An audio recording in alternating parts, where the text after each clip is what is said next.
Each year, Microsoft Research hosts hundreds of influential speakers from around the world, including leading scientists, renowned experts in technology, book authors, and leading academics, and makes videos of these lectures freely available.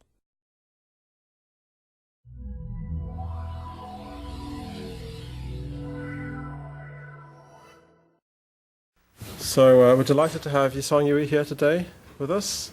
Yisong was my intern in 2007. He was awarded a Microsoft Research Fellowship after that. He's finishing up his PhD with Thorsten Joachims in Cornell.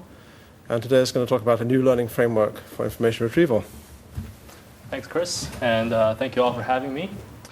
Today I'll be talking about new learning frameworks for information retrieval and joint work with my advisor, Thorsten Joachims at Cornell. So we are living in an increasingly data-driven and data-dependent society. And as a result, having the ability to efficiently and effectively manage, organize, and leverage this growing sea of information is becoming correspondingly more important over time. And although when we first think of information systems, many of us first think of things like web search services, in reality, many of the services that we use and interact with today provide, amongst other things, a way for us to manage, leverage, and retrieve information of different sorts. And although this is by no means an exhaustive list, I think it's clear to see that information systems are useful and can be applied to any domain that needs to manage a growing amount of digital content. And I would argue that that is every domain that is becoming important in society today. So this is a machine learning talk, and I'm a machine learning researcher. And one of the reasons I'm even here giving the talk is due to the rising popularity in applying machine learning to designing models for information systems. The benefits are that machine learning can allow us to optimize for models with an enormous number of parameters, ranging from thousands to millions, to sometimes even billions of parameters. And this has been pretty effective, and these techniques have been successfully employed in developing many of the information systems that we use today. But however, the standard techniques and the standard conventional machine learning algorithms that people typically use are limited, and here are two ways that I think are pretty important. First of all, the conventional machine learning techniques, they make restrictive independence assumptions. So for example, when training a model for a ranking function, you assume that the ranking function will compute the relevance of individual results or quality of individual results independently of other results. The second limitation is that when deploying these machine learning algorithms, they typically require a fairly expensive pre-processing step of gathering a labeled data set. And this often requires fairly extensive and expensive human annotation. And this inherently limits the scope to which these algorithms can be deployed, the scope and scale to which these algorithms can be deployed across many different ranges of applications. So in this talk, I'll be describing my research, which addresses both of these issues. In the first half of this talk, I will be describing a structure prediction approach for modeling inter-dependencies. You could think of this as relational data. In the second half of this talk, I'll be describing an interactive learning approach where the idea is that you want the system to learn interactively with the environment, in this case a population of users, using feedback from the environment, so feedback provided by the users. And these algorithms and methods were designed with information systems in mind, and I think that information retrieval is an important application area. But I think you'll see that these algorithms also motivate new applications and are themselves fundamentally new machine learning models. All right, so here's a quick 3-slide introduction to structure prediction by way of examples. Perhaps the simplest, interesting example of structure prediction is first-order sequence labeling, or part-of-speech tagging in this case. So here the idea is that given a sequence of words X, we want to predict a sequence of tags Y, which are the part-of-speech labels. So for example, for the sentence, the rain wet the cat, we want to predict determiner noun, verb, determiner noun. And here the dependencies come from the transitions between tags to tags. So we care not only about how often, say, the word rain maps to noun as opposed to verb, but also how often a determiner maps to noun in the English sentence. A more complicated example in natural language processing is to, given a sequence of words X, predict the entire parse tree Y. So here, for a sentence, the dog chased the cat, we want to predict this entire parse tree here, and the structural constraints comes from how often the sentence node decomposes into a noun phrase and verb phrase, and that noun phrase decomposes into a determinate noun, and so on and so forth. In information retrieval, given some query X, we want to predict a set of retrieval results Y, typically expressed as a ranking. And here we can think about dependencies between the results. So for example, we might want to model the redundancy between documents that we're considering to retrieve in order to reduce the redundancy. And that's what I'll be talking about today, diversified retrieval.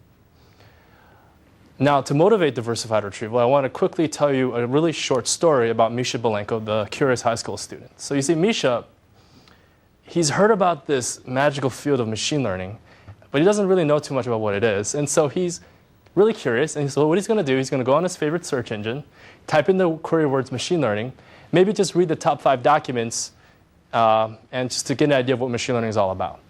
So here are the top 5 I pulled from my favorite search engine, which shall remain nameless. And, they're all relevant, right?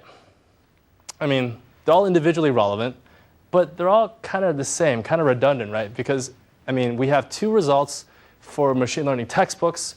We have a result for the machine learning journal, which is just an obnoxious precursor to a textbook, really. We have this AI topics machine learning link, which is very similar in spirit to the Wikipedia article.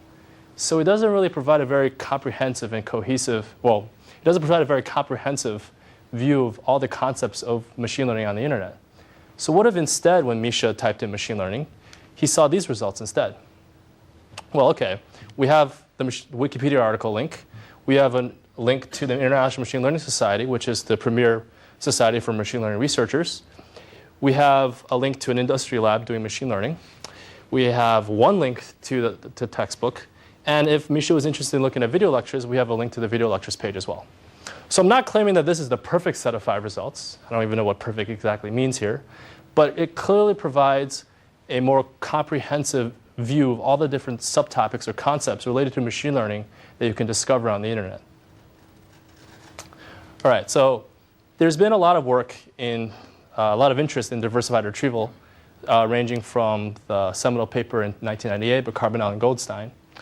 And in all these previous work, the researchers who conducted these studies noted that the models, in order to optimize for diversity, it requires modeling inter-document dependencies.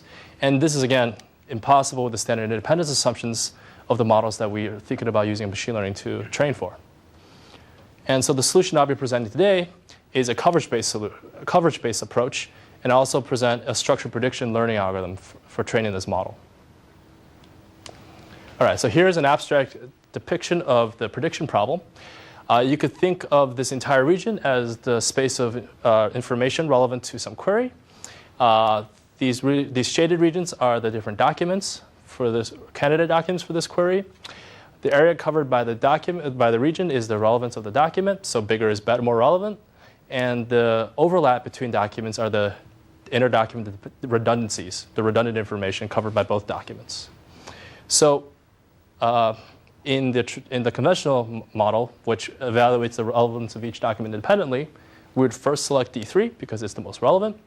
Then we would select D4, even though its condition on selecting D3 is almost completely redundant because it's the next most relevant independently. And then we would select D1. In the coverage-based solution, we would first select D3. Then, conditioned on selecting D3, we would select the next most relevant document, which would be D1. And conditioned on both D1 and D3, we would then select D5 because it, again, covers the most of the remaining uncovered relevant information. So this is a coverage-based approach. So the idea here is to view diversified retrieval as a coverage problem. And if we had the quote-unquote perfect representation of information, then we could just deploy the greedy algorithm, which I just described in the previous slide, to compute a good coverage solution. The challenge here is to discover what a good representation of information is, and that's the learning problem. But the good news is that once we can learn this good coverage representation, then we can make good predictions on new test examples. And this is a supervised learning approach because we require manually labeled subtopics as training data. So it doesn't address the second limitation that I talked about at the beginning. But I'll get into that in the second half of this talk. And I'll be presenting an algorithm with theoretical guarantees and as well as a software package that you can play with yourself if you're interested. OK, so how do we represent information? Well, there are many different ways. Perhaps the first thing you can think of is just basically all the words in the candidate documents we're considering to retrieve. It's sort of the lowest level or rawest form of information. We could get a little bit fancier and think about things like the title words, the anchor text, the meta tags, so on and so forth.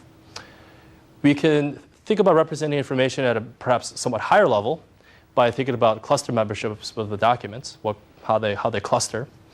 So maybe topic models or dimensionality reduction techniques like LSI. And we could also even use external taxonomy memberships like the ODP hierarchy. In this talk, we'll be just focusing on the words, or the lowest level raw representation of information. OK, so intuitively speaking, if we selected a set of documents that covered as many distinct words as possible, then we're covering as much information as possible. Now, of course, not all words should be weighted equally. Some are obviously more important than others. So we need a good, if this is our representation, then we need a good weighting function. But suppose we had a good weighting function. Then we could formulate the prediction task as to select k documents which collectively cover as many distinct weighted words as possible. We could again deploy the greedy algorithm. And these types of coverage-based problems are known as what's called submodular optimization problems. So the greedy algorithm actually has good performance guarantees. Again, the learning goal in this specific formulation is to learn a good weighting function.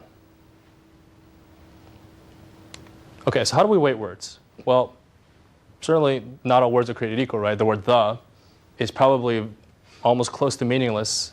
Yeah? I have a question. You were saying that it's 1 minus 1 over E approximation. So this means that the number of documents you need to cover all the words would be this much. No. So the objective function is the total number of weighted words you've covered. That's the objective function. With a fixed K. With a fixed K.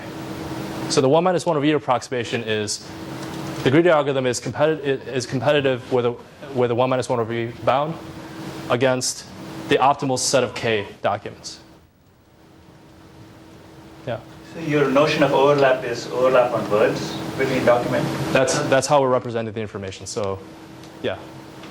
So what if for instance, you take your example, Misha wanted to know all the textbooks on machine learning available. There's going to be significant overlap. So you're not taking into account intent. You're assuming that a diverse result set is the best. Right. So it's certainly not the case that you want to diversify in this fashion on all possible queries. What we're exploring here is suppose you did, right? Suppose you are interested in designing models that retrieve based on diversity of the set of relevant documents. Sorry? OK, good. Yeah. And then suppose we wanted to build models of that. How do we think about designing these models? And this is one way to do so. If Misha had typed in the query machine learning textbooks, you don't want to return the same kind of textbook, right? Maybe you want to diversify on textbooks.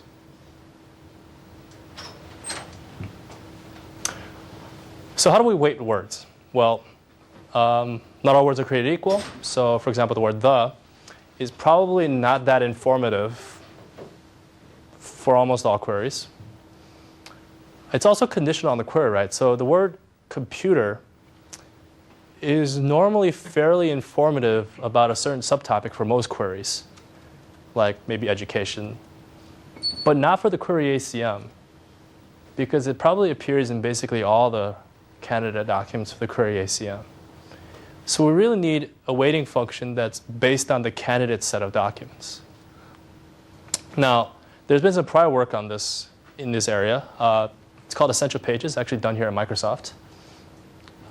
What they did was they used a fixed function of computing word benefit, the benefit of covering the word, and it depends on the word frequency in the candidate set. So for example, if a word appears in 100% of the documents in the candidate set, then it has zero benefit of being covered because it's not useful in teasing apart the different subtopics or different concepts. If a word appears very rarely in the candidate set, then it has low weight because it's not very representative. You could think of this, if you're familiar with information retrieval, as a local version of TF-IDF. And what I'll be presenting is basically a way to learn a much more complicated and more general weighting function. So here are the features that I'll be using. So let boldface X denote the set of candidate documents, and let V be the variable that denotes an individual word. Then we can use features that describe the frequency of the word V within different aspects of the set of candidate documents. So for example, the first feature might be active if the word V appears in at least 10% of the documents in X. The second feature might be active if the word V appears in at least 20% of the titles of the documents in X, or 15% of the anchor text of documents pointing to X, or 20% of the meta tags, meta information in X, and so on and so forth. And in practice, in our experiments, we'll be using thousands of such features. And after learning a model which will be represented as a weight vector W, then we can think of the benefit of covering word V as the dot product of our model vector W with this feature representation. Again, I should emphasize that this is local. It's dependent on the candidate set. Excuse me. Yeah. So you kind of do it in a two-stage basis. One, the first stage you actually retrieve, say, a couple thousand documents. Yes. So right. So there's. It's a good point. So for this machine learning approach, we assume that, you make the standard machine learning assumptions. You assume that the candidate sets are provided to you according to some distribution. In practice, when you want to implement these types of algorithms, you probably want to do a two-stage approach where you first select the candidate set and then you apply an algorithm like this one. So, yeah.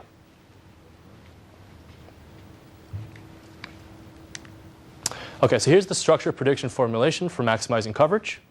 Let boldface X denote the set of candidate documents. Let boldface Y denote the prediction, the subset of X of size K. And let V of Y denote the union of all the words that appear in our prediction. And then we can model the quality of our prediction given a learned model using what's called a discriminant function. And I'll walk you through what that means. We're basically summing over every word that appears in our prediction. And of those, in that sum, we basically just sum over the benefits.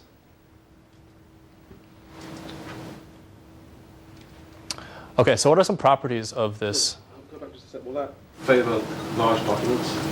So you could do normalization in the future if you want. Yeah, that's sort of the standard approach to discounting the length of the document. And we do that in our experiments. All right, so what are some properties of this formulation? Well, first of all, it does not reward redundancy, which is the thing that we care about the most. Because if a word appears in two documents in our prediction, it's only counted once. This is a sum over a set, not a multi-set. And that is the structure. That is the structural assumption of this structure prediction model. So for example, if we are representing this coverage-based prediction problem where the space is represented using words, then if two documents share a word, the benefit is covered only once. Second of all, this is still a submodule optimization problem, so greedy has the same approximation bound. And we'll be using a more sophisticated structure in our experiment. So one limitation of this simple formulation is that if a document contains even one copy of this word, it's considered to be covered. And you really want to have graded levels of coverage. Some document might cover this word better, say if it was in the title. And you can sort of expand this feature representation in a stack form. And I'll be happy to talk about this offline to anyone who's interested. But we do use a more sophisticated structure of the same flavor in our experiments to account for the fact that different documents cover words to different degrees. Yeah. I missed something. So the X, the set of all boldface X is the set of all the candidate documents. Mm-hmm. So can you repeat how you're using this entire set in defining this function? And I'm asking because in real life you don't really have this. They kind of arrive one by one in a streaming fashion, and I want to see how they arrive one by one in a stream. Yeah, I mean when you do retrieval, you never really get a full set and then rank it. You kind of have a streaming mechanism where you kind of get them gradually, and you have to calculate their values on the fly. So that's what typically happens in the real system. So your model is fine. I just want to understand it. So you might sort of let 100 stream in, and then re-rank the top 100? Well, So, the way these things work now is they just come one by one, and you have to kind of have to sort them on the fly. So pretty much. But I mean, you could do some mini batch thing. Sure. I'm just trying to understand your model. Yeah. Okay. No, I understand. So in terms of from that perspective, you do have to wait. I guess you would have to wait until you've collected a large enough pool of candidate documents in order to apply this model. And how do you use the set? It's used in defining the feature representations, because all these features are defined relative to the candidate set of documents. Because again, it goes back to sort of this idea that the importance of a word is conditional on the candidate set, because the word, for example, the word computer is not as useful for teasing apart subtopics for the query ACM. So this is also a coverage-based problem, so it's also a submodular optimization problem. So greedy has the same approximation bound, and we'll use more sophisticated structure in our experiments. And the goal here is then to learn this model vector W with the intention of making these types of predictions. Right? This is not a binary classification problem. This is a coverage problem, and so we want to train a W with the intention of doing well in this coverage problem. And I'll present a structural SVM approach for learning this W. And it'll have empirical risk and generalization bounds. So does the query occur explicitly in the feeds also? I mean, obviously, you can model it if you like. In our experiments, we choose not to. So the query dependency is very implicit in this. In this particular model, yes. Although you can think of defining this feature representation also conditioned on the query explicitly.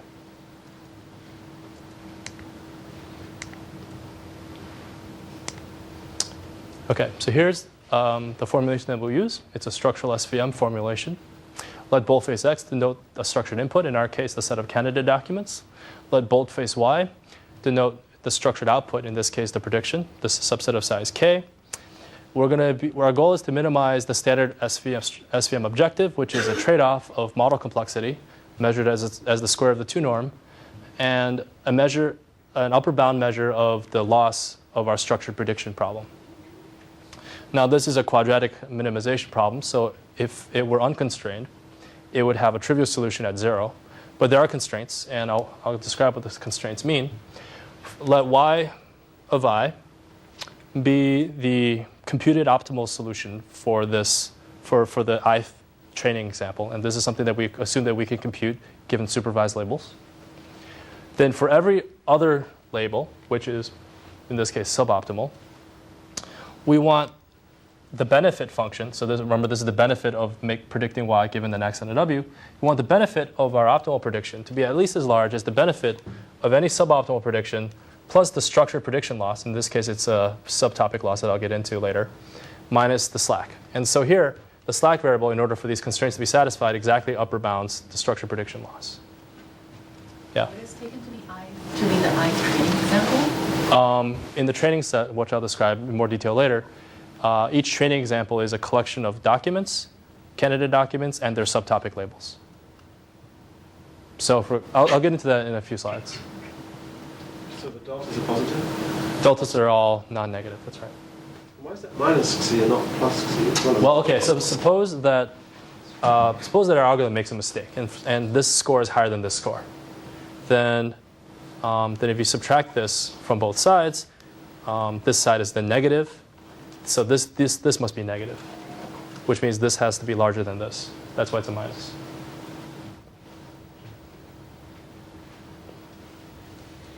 Okay, so this is still a convex optimization problem, so it should be pretty simple to optimize. Unfortunately, there's typically an extremely high number of constraints of this form, usually intractably many. So using the naive approach, it's actually intractable to enumerate this optimization problem, let alone optimize for it. So we'll be using a cutting plane approach to optimize for this objective. So let the left-hand side depict the original optimization problem, where the color gradient denotes the objective, SVM objective, So this is the good region right here. And let the linear planes denote the constraints. And so the global solution is, optimal solution is right here, subject to the constraints. In the cut-and plane approach, we first start with no constraints. So we just solve this objective unconstrained, so the solution is 0. Starting from this solution, we then select the constraint that's most violated. So in this case, it would be this constraint, because the corresponding slack variable is the highest for this constraint. So we add this constraint, and then we resolve the optimization problem with a single constraint. And so we find this solution. And we continue to do so, to iteratively keep finding the most violated constraint until our solution here is an epsilon approximation to the solution here. And by epsilon, I mean that no other constraint is violated by more than some small tolerance epsilon. And this is guaranteed to terminate in linear time, linear in 1 over epsilon. So and in practice, it's quite fast. And is guaranteed to be a very good approximation to this in a way that preserves all the same generalization bounds of a normal SVM. OK, so one key problem here is finding the most violated constraint, right? The naive approach would be to enumerate over all the constraints to find the one that's most violated. And of course, we assume that this is intractable. The good news is that we can formulate finding the most violated constraint in the same coverage formulation as the prediction problem. We can treat it as a coverage problem. So we have a 1 minus 1 over E approximation to find the most violated constraint. And all the theoretical guarantees still hold if we have a constant factor approximation to finding the optimal cutting plane. Albeit the guarantees are a little bit weaker. And this will perform pretty well in practice, as you'll see. OK, so here's the training data that we'll use in evaluating our model. Yeah. That trick, the trick of the coverage problem wasn't in, I can't pronounce his name, Chutandra's, what he said, the original paper. That's your hack on his paper? Because I don't remember the cover, that the original. Right, that's this is the key technical contribution of the paper. That's right, but was it no, it's something that I developed. Yeah, okay. Yeah. So this is this was presented in ICML 08, and this is sort of the key, I guess, technical contribution of that paper. OK, so here's the training data. We're going to use data from the interactive track in Trek.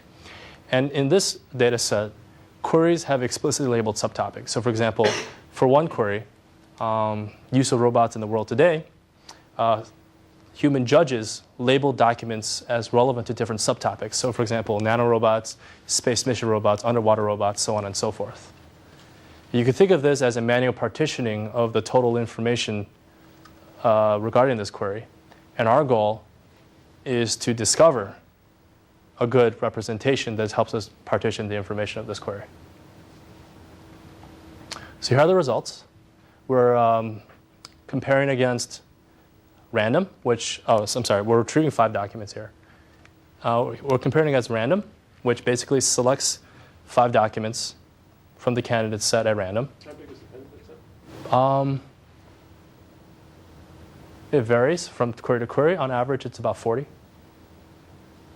And yeah. And so this is missing subtopic error rates, so lower is better. We're comparing against Okapi, which just is a standard retrieval model in information retrieval that does not consider diversity. We're comparing against unweighted, which was the baseline for our model, where it just tries to select as many distinct words as possible, unweighted. We're comparing against essential pages, which is the prior work that I mentioned, developed here at Microsoft, and our method called SVM-div. And only essential pages in our method do noticeably better than random, and SVM-div is outperforms the rest with a 95% significance. So the training set here, you took their subtopics and you constructed some documents that gave the maximum coverage of those subtopics to that query. What was the training? How did you construct the training set for SVM-div from the track data? You just you took all the documents you take all the documents that are labeled into at least one of the subtopics. So there are about 40, and then you the optimal label is the one that is the set of 5 documents that maximizes minimizes subtopic loss. So the ones that cover as many subtopics as possible. And different queries have different subtopics. They're all query dependent. What happens if you do a query independent TF-IDF weighting? I'm sorry? What happens, so your thing does a query dependent kind of TF-IDF thing. What if you do just a global TF-IDF which is query independent as a pre-processing step? That's like copy as a pre-processing step? No, you apply your algorithm, but you define these weights with respect to, I mean, you do a pre-processing step which is TF-IDF, but globally across everything. So you lose the query dependent aspect of getting this entire candidate set ahead of time. Have you tried that? No. If you were to do that, I mean, that's what you need to compare to in order to claim that the query dependent normalization is given to something, right? That would be the kind of a fair comparison. well, we're comparing against essential pages. But that's a completely different algorithm also, right? It's the same. It's the same. I mean, the prediction task between essential pages and an SVM div are more or less the same. It's the model that's different. So essential pages. I understand. You're doing better. Okay. Is it because you're using SVM? Is it because you're doing this query dependent normalization? I mean, it could be a number of different things. I just was. I see. So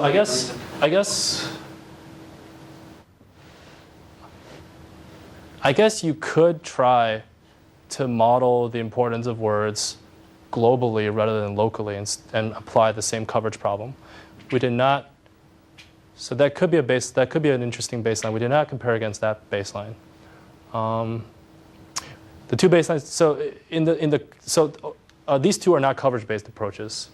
The two baselines that we did compare against are essential pages and totally unweighted. So we did not compare against weighting with global TF-IDF. Yeah. So that random fraction is quite high, which seems to imply that there's a lot of subtopics. Do you remember how many subtopics there were on the average?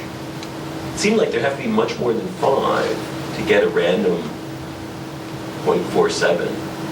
Then there's about, again, it varies because they're all query dependent, but it's about 15 subtopics per query. Oh, so in that case, you might be at the best you can possibly do, even if you had the Oracle. The best is about 0.27. The Oracle is about 0.27. Oh, okay. So some documents are good. They cover more than one subtopic. There we go. I was assuming one. Mm-hmm. Okay. So if documents were disjoint in the subtopics they covered, then there is no redundancy in the sense that we care about. It's true. So one way you can do that without labeling labeled data is you can calculate the local IDF, and you get the largest coverage of the words with the largest IDFs. The local? Yeah, the local IDFs. Mm-hmm. So if you do that, and what kind of performance you can that is exactly what Essential Pages does. I see. So Essential Pages, they make this assumption that the importance of different terms is responds to the TF-IDF function, and this is a discriminative training algorithm that says we have the same prediction task, but we're gonna learn the new benefits with respect to our training labels, right? So it's learning a model tuned to the training labels. Okay, so that's the approach. More abstractly, what I've described in the first half of this talk is a way of learning coverage representations, right? So suppose we had a training set where we had some sort of gold standard representation of information, in this case the subtopic labels, and we want to predict a good coverage that minimizes subtopic loss. The goal here is to learn an automatic representation of the labels such that it does not require the gold standard labels, and then we can maximize coverage on new problem instances. You can think of this as the inverse of the prediction problem, right? So there's been a lot of work in operations research on these different structured optimization problems, and the optimizing for coverage, maximizing coverage is one such instance of this problem. So the prediction problem is given the gold standard formulation of the optimization problem, we can predict a good solution, in this case a good covering. The inverse problem is we want to learn an automatic representation that agrees with the gold standard solution on the prediction.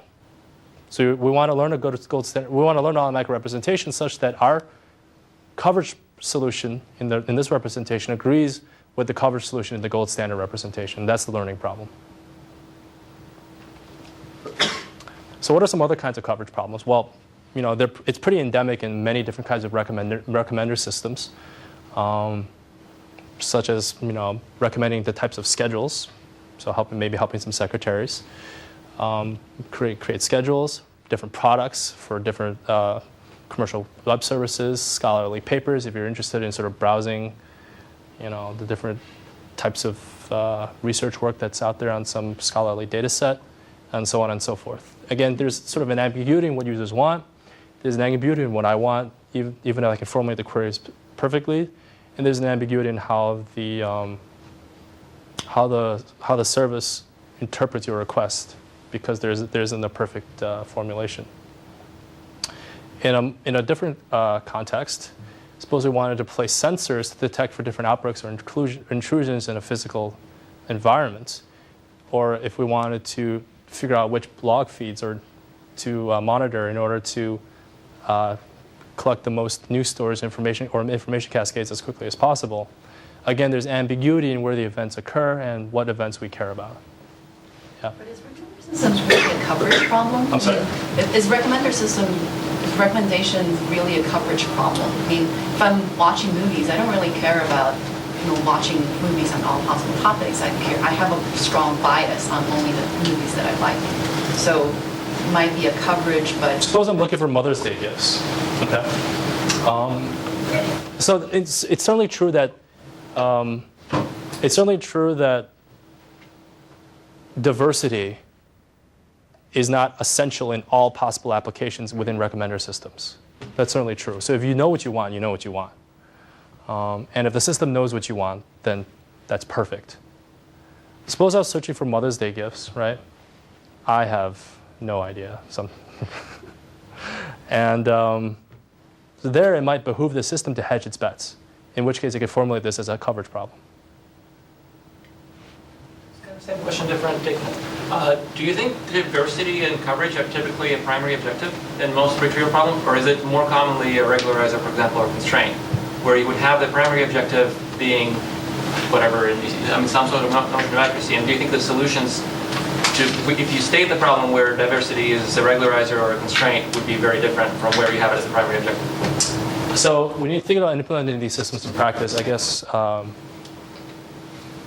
it depends on what the properties of the problem, right? I can imagine scenarios where I do a pretty generic query on a research paper data set, where I want to I'm kind of looking for new ideas, maybe looking for related works to cite for a paper I'm writing. I'm not really sure exactly what I'm looking for. And their relevance is a little bit harder to judge, first of all. And second of all, lots of papers talk about the same thing. I might only want to cite one paper from this pool of papers. And so there, it would behoove a system when it's making a list of recommendations to diversify its recommendations. So it depends on how much redundancy there is, and it depends on how clear your notion of relevance is. So these are different properties that you need to examine. But I think there are certainly applications where you do want diversity as a coverage problem. As the primary objective, do you think it's actually common to have it as a primary objective?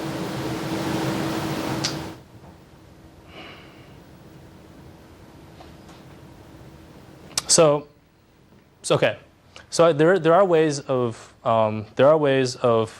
combining this coverage-based problem with a more traditional one-dimensional relevance objective. I haven't done any specific work on it, but there are ways to sort of balance the two in a way that's a combined optimization problem. So it'd be interesting to think about. Yeah. Sorry, another follow-up to that question. So say that we do care about coverage and we do want one document from each topic, but in your example of citing papers, and I want the most authoritative example from this group. So how can you? So I take it that I agree that coverage is important, but given that coverage is important, how do you then kind of work trade off You can formulate. I mean, I understand your question. It's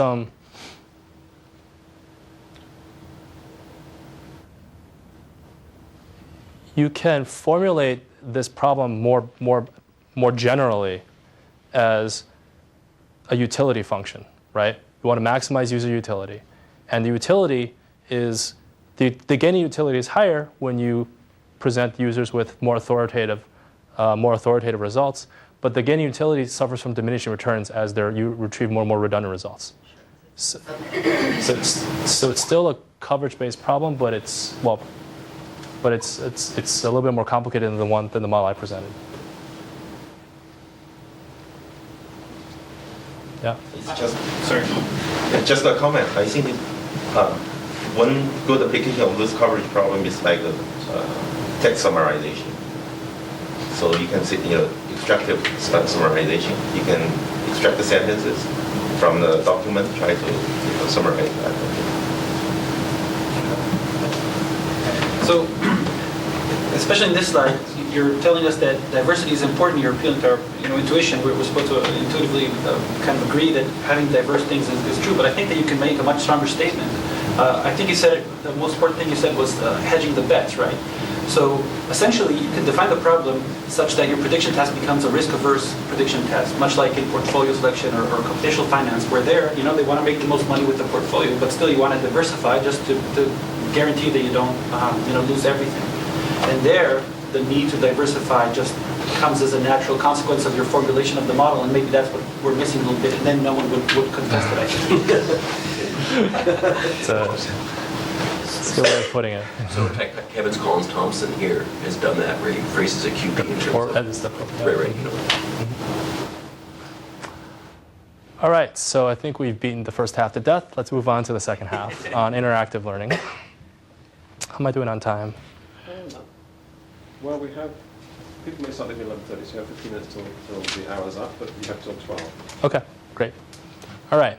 So the idea here is that we want to build systems that can learn interactively from feedback from its environment. So, for example, suppose you wanted to build search systems for corporate internet search, and these companies are very sort of very private about their data. They just want a black box system that's just installed on their network, and they just want it to work. So, you want the system to sort of adapt to the particulars of the network structure of the internal corporate network, the language models of their documents, the query formulation patterns of their users, the click behavior of their users, and different things of that nature. The standard techniques people typically employ in machine learning are limited in the sense that they require a fairly labor-intensive labeling pre-processing step in order to collect a sufficiently representative amount of training data in order to apply these machine learning algorithms. So for example, you might be asking a human labeler to ask whether or not this document is relevant to this query for some document query pair. This is expensive and inefficient to obtain. It doesn't completely generalize to other domains, right? There's definitely a difficulty in generalizing. So a data set about patents, whether or not these patents are relevant to these types of patent queries, might not generalize that well to designing a search system over a medical papers data set, medical research data set. So in light of this, a lot of people are starting to look at online learning as a way of modeling this problem. The idea here is to learn on the fly. And in particular, I'll be describing an extension of the multi-arm bandit problem. This is pretty broadly applicable because many systems interact with the environment on the fly, so they learn and they try to provide good service simultaneously. One of the key sort of technical challenges and theoretical questions in this line of research is how do we analyze performance? And what people usually do is they measure the utility of the strategies chosen by our algorithm as it's learning on the fly versus the utility of the best possible strategy known only in hindsight. And this difference is often called regret. So there's been a lot of work done on multi-arm bandit problems. I just wanted to quickly illustrate with this simple example sort of some of the difficulties or disconnects in modeling a lot of the real-world problems using the standard language of the multi-arm bandit framework. So here we have a refreshment service provider. It's at a party, and it's trying to optimally provide refreshment services to the guests at the party, and it has two strategies in this simple example, to give Pepsi or to give Coke. And its goal, amongst other things, is to figure out whether or not this population of users on average prefers Pepsi more or prefers Coke more, and then to exploit that knowledge to optimally satisfy the population of guests here. So in the language of the standard multi-arm bandit framework, here's how the scenario will play out. Our system would go to the first guest, ask that guest to drink some Coke, then ask that guest to rate Coke from 1 to 5, or 0 to 1, whatever you prefer, and then update its average Coke rating. Then we'll go to the next guest, ask that guest to drink Pepsi, and then rate that Pepsi from 1 to 5, update our average Pepsi rating, and it will proceed along this fashion until it has some idea that maybe Pepsi it probably has a higher average than Coke, and then it would start to exploit this knowledge and start serving the guests Pepsi more often in the future. So what's wrong with this scenario? Well, two things that I can think of. First of all, it assumes that all the users, scratch that out, all the guests are calibrated on the same scale. So if I give a rating of 3 to Pepsi, it means the same thing as when Misha gives a rating of 3 to Coke. Probably not the case. Second of all, it assumes that users are able and willing to provide explicit feedback. So here, imagine that I'm searching on a search service in my competent internet, and every time I do a search, the search service gives me a pop-up that says, please rate the relevance of this document to this query on a scale of 1 to 5. I'm just not going to do it. It's not worth my time. So here's an alternative approach that I've been working on. Instead of absolute feedback, we focus on relative feedback. Instead of explicit feedback, we focus on implicit feedback. So here's how this scenario will play out again in the language of the framework that I've been working on. The system goes to the first guest and let's say it has some fixed budget, volume budget K. It has 2 cups. It pours some amount of Pepsi in one cup, some amount of Coke in the other cup. It gives both cups to the first guest, and it simply observes from which cup the guest drinks more out of. And if the first guest was to drink more out of the cup with Coke, then it would make the inference that this guest prefers Coke to Pepsi. It would repeat this process for all subsequent guests, and if the second guest were to drink more from the Pepsi cup than the Coke cup, then the system would make an inference that this user prefers Pepsi to Coke. And it would proceed along this fashion with all the users until it has an estimate that maybe this population prefers Coke more on average than Pepsi. So this addresses both of the issues that I pointed out. First of all, it's making relative comparisons as opposed to eliciting an absolute reward. So is A better than B? And this is something that has been found across a wide range of fields as more reliable feedback to gather. Second of all, it no longer assumes that users are providing explicit feedback. We're simply making inferences from natural user behavior as they're interacting with our system. So I know this is a toy example, but I'm assuming to match with the real stuff. You're assuming that the users don't know beforehand which they prefer. Otherwise, you just ask them which would you like, Coke or Pepsi, and give them which they want. Right. So you can imagine context. Right. You could imagine that the users can't be bothered to be asked what they would prefer, or they would know once they see it, but they don't know beforehand. Yeah. So, and in this setting, what's the equivalent of, once it determines Coke is the winner and it starts giving Coke to every guest, but in this scenario, does it just give more Coke and less Pepsi? Or? There are a couple of ways. You could just pour Coke in both cups. You could just give one cup. I mean, there are different ways to formulate it in this scenario, but you could just give Coke, like pour Coke in both cups. Yeah. What would be the extension to more than 2 choices? Is it a distribution algorithm? No, you choose in the 2 cups.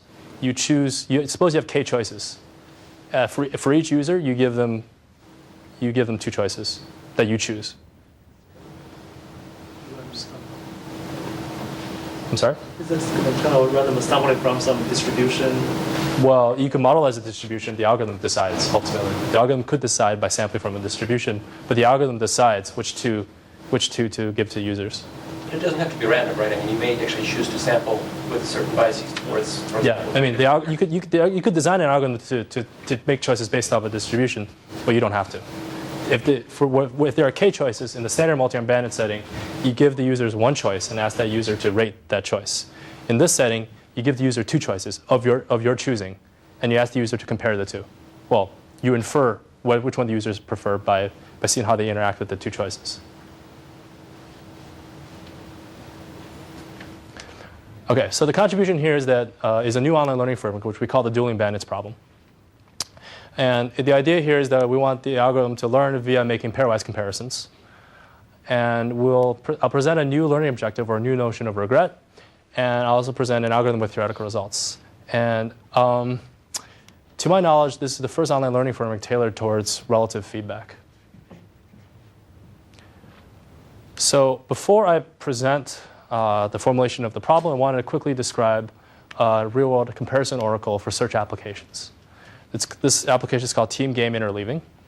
And the idea here is that suppose I had two retrieval functions, F1 and F2, and I wanted to know which ones is preferred by some user, let's say Thorsten, for a query, let's say SVM. How this works out is we would first pre-compute the rankings of both retrieval functions, and we would show the user, we would show Thorsten an interleaving of the two rankings, so the results are color-coded here, such that it preserves some notion of rank fairness, and the user does not know that one result came from one search engine, the other result came from another one. And from this interleaved ranking that the user sees, we can then simply trace clicks as a vote of preference for one of the two retrieval functions. So if Thorsten were to click more on the red results, which is the case here, then we would make the inference that F1 is preferred to F2. Okay, so here's the Dueling Bandits problem. Given a space of bandits F, where you can think of this as a parameter space of retrieval functions or weight vectors, the algorithm proceeds in a series of time steps, and where at each time step it can compare two bandits or two retrieval functions. So for example, this can be implemented using the interleaving test on search applications. Each comparison is modeled here, in our case, as being noisy and independent of other comparisons. The goal then is to minimize this notion of regret, and I'll walk you through what that means. So at time step t, our algorithm chooses two bandits, f sub t and f prime sub t. And the regret is the sum of the probability that f star, which is the best bandit or the best retrieval function known only in hindsight, the probability that f star beats f sub t, plus the probability that f star beats f prime sub t, and minus 1. Minus 1 is for normalization purposes. So you can interpret this as the probability or the fraction of users who at time step t would have preferred the best retrieval function over the ones selected by our algorithm at time step t. So it's a dissatisfaction notion of regret.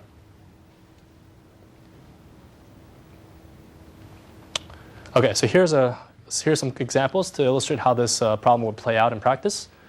Here I have 3 examples where we're comparing two bandits in the space of bandits, and the color gradient represents the quality of the bandits. So lighter is better. So the best bandits are up here. In the first example, we're comparing two pretty poor bandits, and so for a noisy comparison between these two, we incur pretty high regret because users would have preferred bandits from up here. And again, we don't know a priori what this regret is. That's by assumption. In the second example, we're comparing two mediocre bandits, and for a noisy comparison between these two, we incur a noticeably lower regret. And in the last example, we're comparing two pretty good bandits, and for this comparison, we incur almost 0 regret.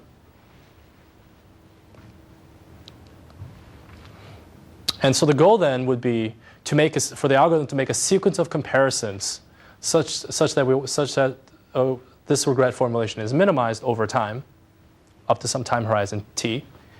And our algorithm does not know a priori what this space looks like or what f star is. Okay, so in our analysis, we're making a few modeling assumptions. We assume that each bandit f has an intrinsic value v of f. This value function is never observed directly. And for analysis purposes, we'll assume that if v is concave, which implies a unique f star. If v is not concave, you have to deal with the local optimum. We assume that our comparisons are modeled based on this value function. So, for example, the probability of f beating f prime can be modeled as some transfer function applied to the difference of the values of f and f prime. And we make some smoothest assumptions on this probability function. So a common one is the logistic transfer function. But in general, any S-shaped curve works. Yeah. So you're assuming that the intrinsic value is the same for all variants? If you're right. So you'd have to. It's like the average value. So you'd have to do some averaging.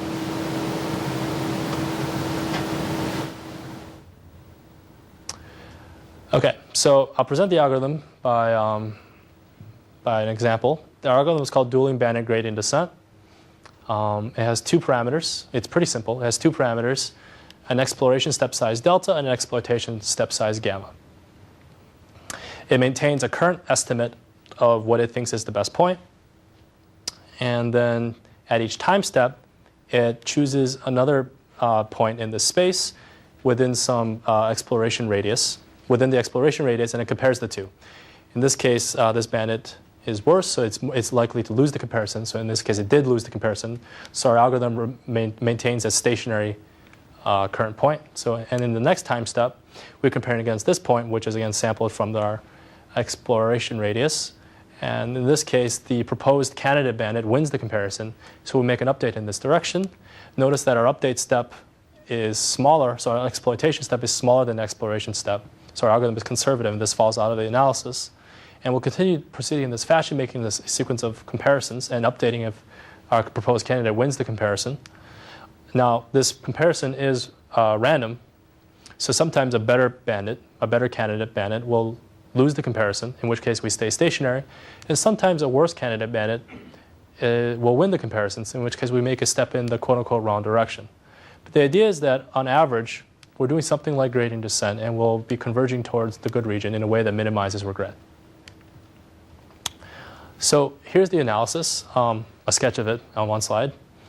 It's built upon the fact that convex functions satisfy this inequality, where the difference between, for convex function C, the difference between C of x and the minimal point, C of x star, is less than or equal to the gradient at C of x times the vector difference of the 2 points. Now, for our formulation, first of all, it's not convex because it's applied through a logistic transfer function. And second of all, we don't actually know what the gradient is. We need to estimate it. We're estimating the gradient. So this introduces both additive and multiplicative errors to this inequality. And in particular, it depends on our exploration step size delta, how bad the error is. The main analytical contribution of this work is a bound on the multiplicative error, which allows us to reason about how aggressively we can explore versus how bad our error is in our estimate. The good news is that we can do so, and the good news is that we can do so, and by doing so, we can actually set the parameters in a way that has sublinear regret with respect to the time horizon t. When an algorithm has sublinear regret, what that means is that the average regret shrinks over time. So in the limit, we do as well as knowing the best bandit in hindsight.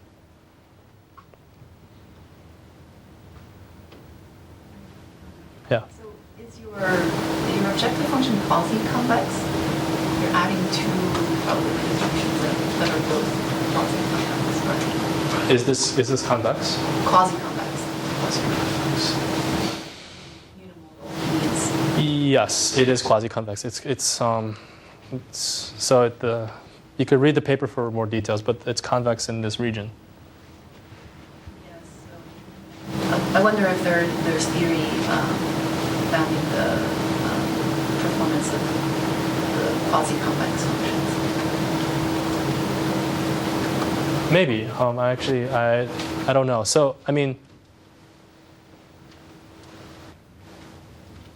if the function were to be completely convex, then you could simply take a noisy estimate of this gradient, and then you could show that that can do well. Because it's not completely convex, it introduces error, and that's the contribution of the paper. There might be similar approaches in stuff that's analyzing quasi-convex functions. I don't know. Yeah. I kind of lost you here. You're saying that you're using this property of convex functions. So what's the convex function you're applying this to? What is C? C is the sum. Is the sum right here. This probability, this probability function is C. And it is convex? No, it's not. So but how can you okay, it's convex for all bandits that are better than X.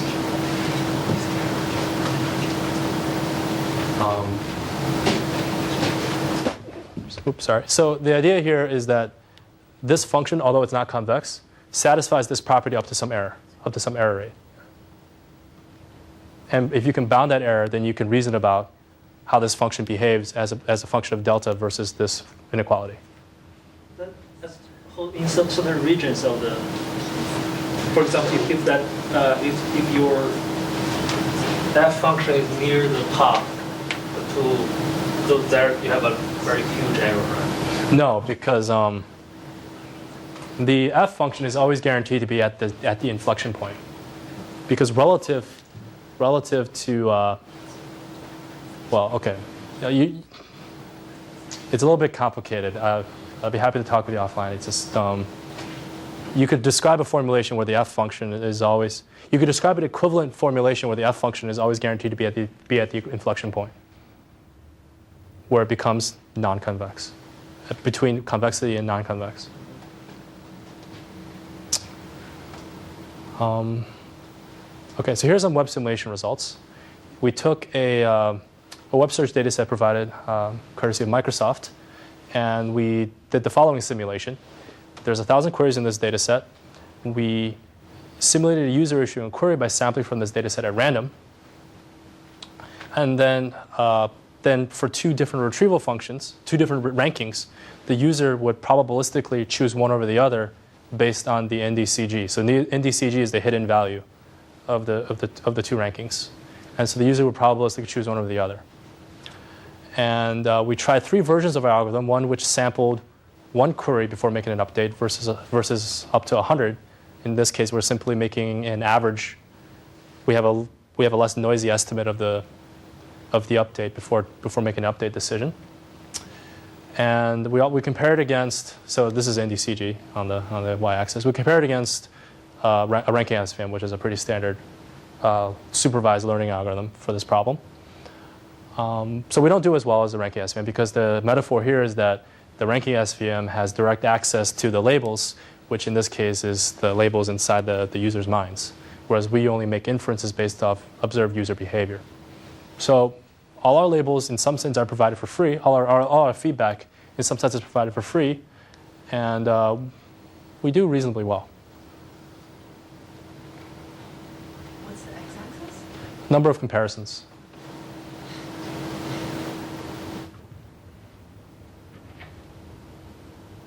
So, how many different ranking functions are there? it's a parameter space. So there are 367 features.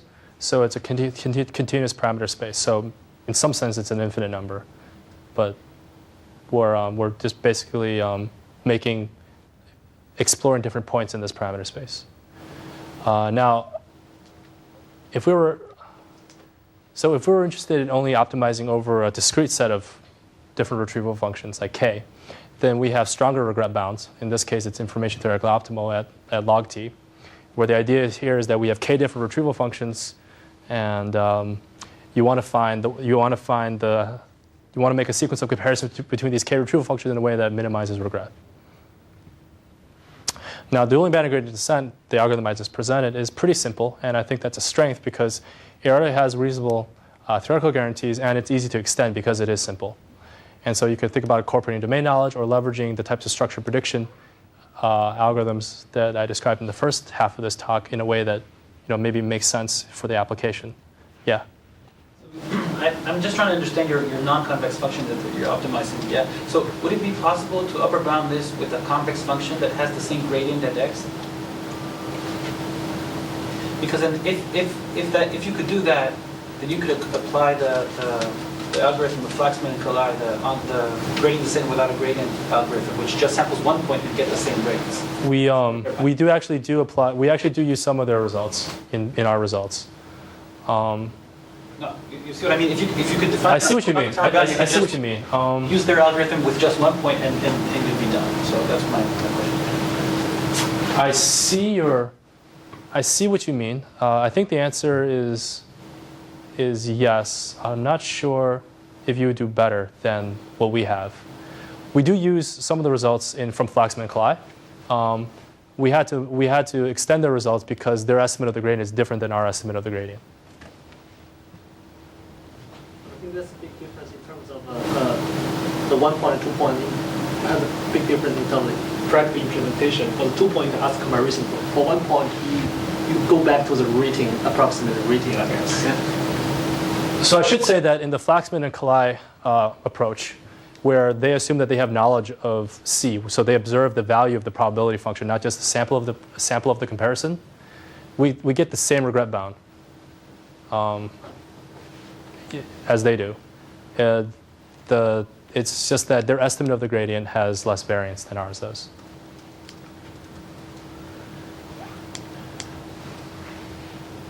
Okay, so I think that this line of approach is very interesting and potentially very useful. And I think it's also important to think about ways by which we could design ever more practical approaches and maybe think about ways of evaluating on real information systems from varied domains of user communities. And I think this will also shed insight and guide future development. So I want to quickly wrap up by just briefly talking about some of the related research that I've been doing in this regime. In structural prediction, I've also worked on optimizing for multivariate ranking measures such as average precision. Within interactive learning, I've worked on not only modeling this exploration versus exploitation trade-off, but also on ways of interpreting user feedback. So here in the exploration-exploitation trade-off work, we assume that we have a comparison oracle that'll give us unbiased feedback via team game interleaving. But there are ways in which we can think of maybe eliciting even stronger feedback than what we already have. All right, so that's the end of my talk. If you're interested in any of the technical details or playing around any of the software, they're available from my website. I invite you to take a look. And thank you for your attention.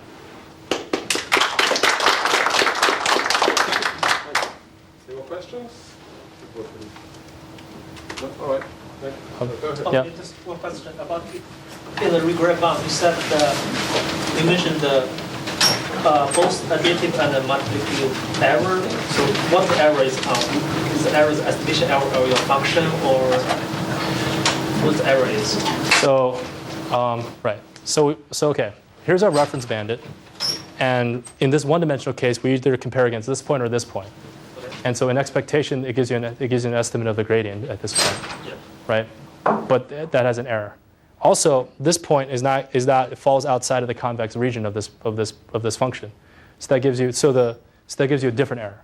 So the estimate of the gradient gives you an additive error. The fact that this point falls outside of the convex region gives you a multiplicative error.